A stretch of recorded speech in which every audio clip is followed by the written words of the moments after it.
서울시 지하철이 매년 1조 원의 적자를 기록하고 있다고 합니다. 그래서 최근에 교통비를 300원에서 한 400원 인상하겠다라고 하는 움직임도 보이고 있는데요. 이거에 대한 불똥이 노인들에게 좀 번졌어요. 노인들의 무임승차인데 서울시에서 기재부에게 이 손실을 좀 지원해 달라 이렇게 요청을 했는데 기재부에서는 그거는 지자체가 알아서 해야 될 문제이다라고 하면서 이 부분에 대해서 어떻게 할 거냐 이게 좀 뜨거운 관심사입니다. 지금 보니까 1조 원의 적자 가운데 한 30%가 이 노인의 무임승차에서 나온다고 하는데 노인의 무료 이용 어떻게 봐야 될까요? 노인 무임승차 문제와 관련해서 서울시와 중앙정부 간의 갈등이 어제 오늘 일이 아니잖아요. 지하철 타면은 그 영상으로 자주 나오잖아요. 지하철 안에 있는 모니터로 적자 보전 안 해주면은 서울 지하철 이대로 못 다닌다. 이런 영상들 몇 년 전부터 계속 나왔었고 서울교통공사나 서울시에서는 중앙정부의 정책으로 노인 무임승차가 시행된 거니까 중앙정부에서 지원을 해주는 게 맞지 않냐. 라고 얘기하고 중앙정부는 대중교통은 그 지방자치단체에서 알아서 하도록 되어 있다. 그러니까 당신들이 요금을 올리든 뭐 알아서 해라. 이런 원칙을 계속 고수하고 있어서 어느 정권이나 상관없이 매번 정부는 똑같은 입장을 고수해 왔어요. 지난 문재인 정부에서도 홍남기 부총리가 했던 말이랑 그 이번에 추경호 부총리가 했던 말이랑 뭐 판박입니다. 하나도 다를 게 없어요. 중앙정부와 이 지자체 간의 갈등은 평행선을 달리고 있고 그래서 결국에는 오세훈 서울시장이 이번에 내놓은 게 대중교통 요금 인상 그리고 노인 무임승차 제도를 좀 손보는 거 이런 것들을 내놓은 거잖아요. 무임승차 가 가능해지는 연령을 노인의 연령을 70세로 상향한다거나 뭐 이런 안들을 내놓고 있는데 저는 개인적으로 연령을 높이는 건 좀 긍정적으로 볼 수 있지 않을까 이렇게 생각을 합니다. 요새 65세 가지고는 노인이라고 안 보잖아요. 근데 그게 또 애매한 게 이 시작이 어디서 시작이 됐냐면 노인의 대중교통 무료 이용이 1980년에 시작이 됐어요. 당시에는 이제 70세 이상의 고령자에게 50%를 할인해주는 그런 제도로 시작을 했는데 83년에 들어서 법적 노인 연령이 65세로 정해집니다. 그래서 그 다음해인 이제 84년부터 노인들에게 이제 100% 교통비를 할인해주는 그런 정책이 시행이 됐고 84년만 하더라도 서울의 노인 비율이 3.8%에 불과했다고 해요. 65세 이상의 노인이. 근데 지금은 이제 17.4%를 차지하고 있고 최근 들어 이제 고령화 사회로 계속 빠르게 접어들면서 노인 인구가 계속 늘어나고 있죠. 그래서 이 부분에 대해서 적자가 계속 될 것으로 보이니까 이제 좀 손을 보겠다라고 한 거고 아직 서울시는 특별하게 입장 밝힌 게 없는데 대구시에서 이 연령을 이제 65세에서 70세로 올리겠다 이런 얘기들이 지금 나오고 있습니다. 근데 이게 참 되게 이게 굉장히 복잡한데 똑같은 65세 뭐 70세라고 하더라도 사실 소득도 다 다르거든요. 그렇죠. 뭐 우리가 이런 보편복지 흔히 얘기할 때 뭐 회장님들도 계시고 돈 많으신 분들도 계시니까 그렇죠. 그분들까지도 우리가 뭐 지하철 지원해야 되냐 이런 얘기도 사실 따라 붙을 수밖에 없죠. 네, 소득을 가지고 얘기를 하면은 사실 소득이 많은 사람들 또는 자산이 많은 사람들은 지하철을 잘 안 타잖아요. 개인 차를 이용하거나 아니면 택시를 타거나 그렇기 때문에 사실상 대중교통 요금을 무료화했을 때 가장 큰 수혜를 입는 계층은 중산층 이하 계층이거든요. 그래서 대중교통 요금을 이렇게 무료화하는 뭐 특정 계층에게라도 무료화하는 정책이 일종의 부의 재분배 효과도 있다 이렇게 생각을 해요. 그래서 꼭 부정적으로만 볼 건 아닌데 다만 지금 우리가 이렇게 부정적으로 바라보는 것은 쌓이고 있는 적자가 해결될 기미가 안 보이기 때문에 이걸 어떻게든 해결해야 하는 상황에서 중앙정부는 뭐 눈 하나 끔뻑이지 않고 있는 상황이고 그럼 결국에는 뭐 노인의 기준 연령을 상향하거나 아니면 뭐 무임승차 제도를 뭐 폐지하거나 요금을 올리거나 뭐 이런 방법밖에 없는 거죠. 네.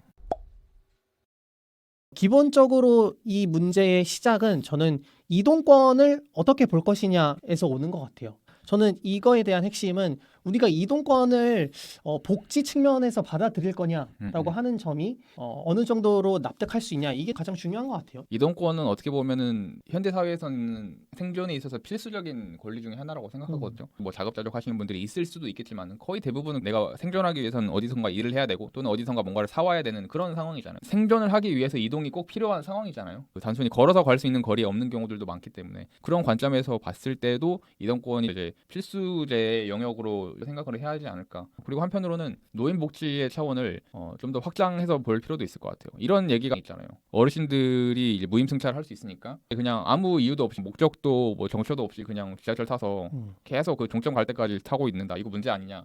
이런 얘기도 하는데 저는 그게 어떻게 보면 또 그분들에게 삶의 낙을 제공해주는 다른 방법일 수도 있다고 생각해요.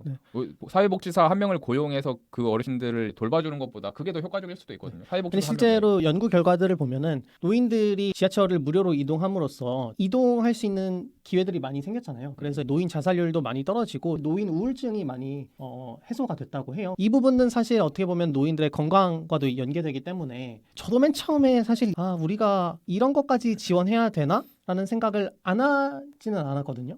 근데 가만히 생각해 보니까 내가 군대에 있을 때 그 이동권이 없음에 대한 불편함을 너무 많이 느껴서 그죠. 그거에 대한 스트레스가 굉장히 컸거든요. 내가 이 밖에를 나가고 싶은데 뭐 군인이었을 때는 이제 돈이 없어서 못 나간 건 아니지만 어쨌든 노인 같은 경우에도 이게 우리가 뭐 몇 푼 안 한다라고는 하지만 뭐 한 달 모이면 한 10만 원, 15만 원 되면 사실 좀 큰 돈일 수 있거든요. 특히 네네. 이제 소득이 없는 노인에게. 네네. 그렇게 따지고 본다면 무료로 지하철을 타고 갈 수 있는 게 어떻게 보면은 환기를 시켜주는 그런 복지 차원으로도 접근할 수 있지 않을까 이런 생각도 들어요. 그죠. 결국에는 그 어르신들이 집에만 틀어박혀서 발생하는 문제점들, 고독사, 우울증의 증가 이런 것들을 우리가 사회적으로 처리해야 하는 비용을 고려하면은 노인 무임승차가 결코 비싼 건 아니다. 이렇게 생각이 될 수도 있어요. 아무튼 뭐 그런 관점에서도 노인 무임승차를 긍정적으로 바라볼 수 있는 여지는 있다.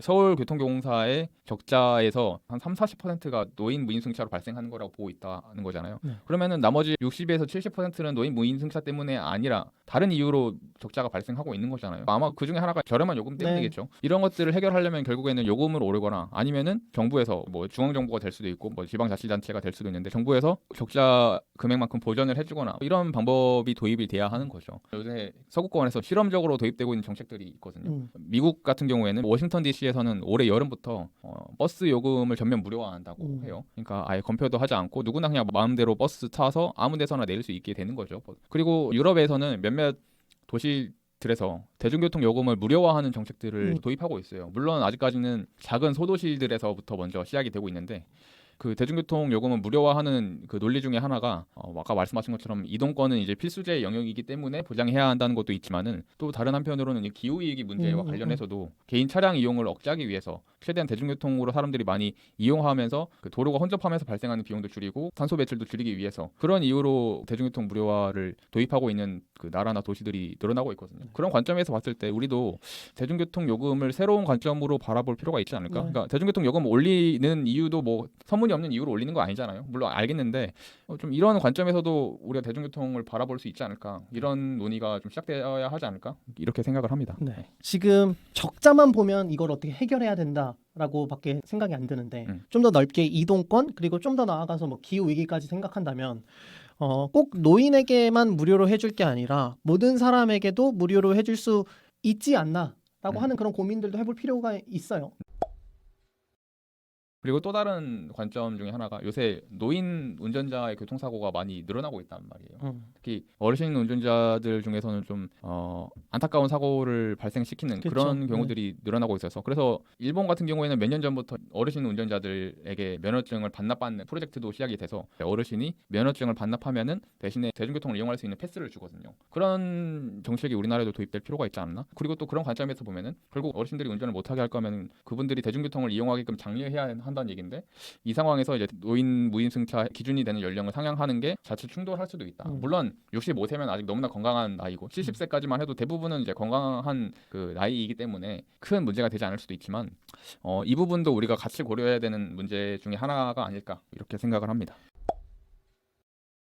그래서 오늘 우리가 노인의 무임승차에 대해서 좀 넓은 관점에서 봤다면 지금은 어쨌든 적자 나고 있는 게 문제니까 요 얘기도 안 할 수 없을 것 같아요. 당장의 적자 어떻게 해결하면 좋을지 저희가 나온 얘기들 중에서도 많이 나왔어요. 뭐 교통비를 인상하자, 뭐 아니면 연령을 올린다, 뭐 할인제를 도입해야 된다, 아니면 뭐 할인율을 차등화한다. 뭐 그리고 외국에서는 출퇴근 시간대에 무임승차를 못하게 하더라고요, 노인들을. 해법은 뭐가 있을까요? 일단 가장 간단한 방법은 요금 올리는 건데 그게 우리들이 바라는 해법은 아니잖아요. 그렇죠. 이 요금 올리는 거는 사실 세대 갈등으로 번지거든요.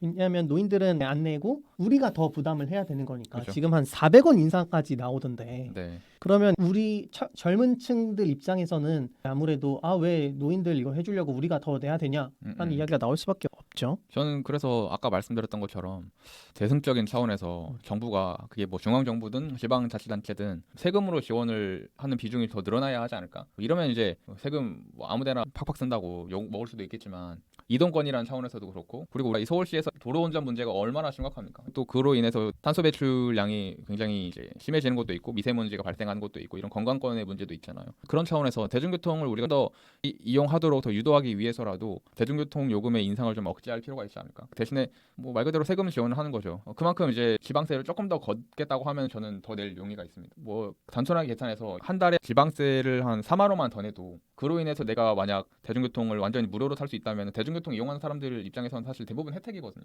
대신에 대중교통을 이용하지 않고 돈이 많은 사람들 입장에서 굉장히 좀 싫겠죠. 그런 정책들이. 아까 말씀하신 것처럼 대중교통이 이제 더 이상 선택의 영역이 아니라 필수제가 돼버렸잖아요. 대중교통을 이용하지 않으면은 뭐 차를 타거나 그렇지 않으면 아예 내가 이 도시에서 생존할 수 없는 존재가 돼버리기 때문에 대중교통은 이제 필수제의 영역이고 그렇기 때문에 그것을 세금으로 보전해 주는 데에는 충분히 타당성이 있다고 보거든요. 대중교통을 세금으로 지원하는 방안도 저는 나쁘지 않다고 생각합니다. 뭐 저는 지금 당장 이 적자를 메꿔야 된다라고 한다면 기초연금을 조금 더 주고 그게 차등적으로 지급을 하잖아요.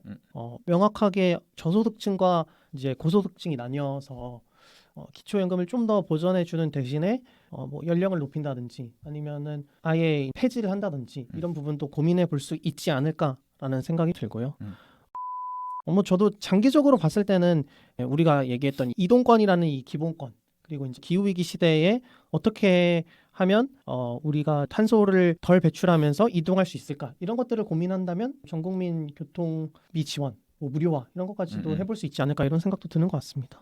실제로 최근에 유럽 여행 갔다 오신 분들 중에는 그 일부 지역에서는 아예 대중교통 이용할 때 뭐 검표를 안 한다 그래요. 그러니까 그냥 버스 탈 때도 찍거나 돈 내는 거 없이 그냥 올라탔다가 그냥 내리는 거죠. 그렇다고 완전히 무료화가 된 지역이 아닌 경우에는 패스를 구입해야 한다 하더라고요. 뭐 1일치 패스를 사든 1년치 패스를 사든 불시에 검문을 해서 그 패스를 안 가지고 있으면 몇십 배의 벌금을 물어야 되는 그런 방식도 저는 꽤 괜찮다고 생각을 해요. 탈 때 내릴 때 지연되는 시간이 없잖아요. 그래서 더 편한 것도 있고 뭐 여러모로 그런 경험을 하셨던 분들 얘기로는 되게 편했다고 얘기를 하셔서 그런 식의 정책도 우리가 좀 도입해 볼 만하겠다. 뭐 그런 생각이 들었습니다. 네. 이거 미래당선 한번 추진해 볼까? 좋네요. 네. 그래서 오늘 저희가 요즘에 굉장히 핫한 이 노인의 무임승차에 대한 이야기를 나눠봤는데 지금 찾아보면 다 단기적인 해법만 제시하고 있거든요. 어쨌든 당장 닥친 위기는 적자 1조 원이 있으니까. 하지만 뭐 저희는 이걸 크게 봐서 이동권 그다음에 기후위기 이런 관점에서도 한번 보자 이런 말씀을 드렸고요. 저희가 설문조사를 하나 올려볼까 해요. 네, 노인들의 무임승차에 대해서 찬성하시는지 반대하시는지 투표로 해주시면 좋을 것 같습니다. 네, 좋습니다. 네, 그럼 오늘 마칠까요? 네. 네, 수고하셨습니다. 수고하셨습니다.